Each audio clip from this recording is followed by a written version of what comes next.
हा cement road फोडणे सुरू आहे.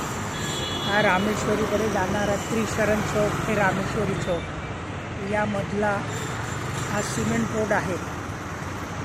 हा फोडला जात आहे आणि इथे मध्ये पाईप टाकल्या जात आहे.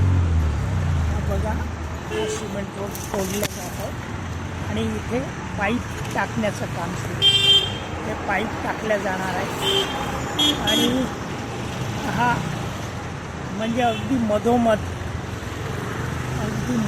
हा रोड फोडला जातो. एकीकडे हे सिमेंटीकरण सुरू आहे आणि सिमेंटीकरण सुरू असताना या पद्धतीनं हा रोड अगदी मधोमध फोडला जात आहे.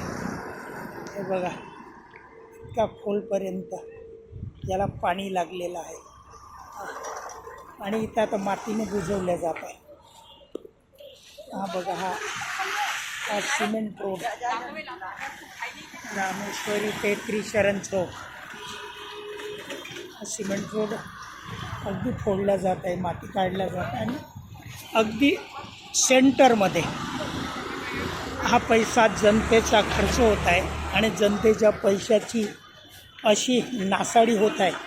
हे शासनाने लक्षात शासनाच्या लक्षात बहुजन समाज पार्टीच्या वतीने आणून दिल्या जात आहे आणि हा पैसा ठेकेदाराच्या खिशातून काढावा, कारण हा जनतेचा पैसा आहे अशी बहुजन समाज पार्टीची मागणी आहे.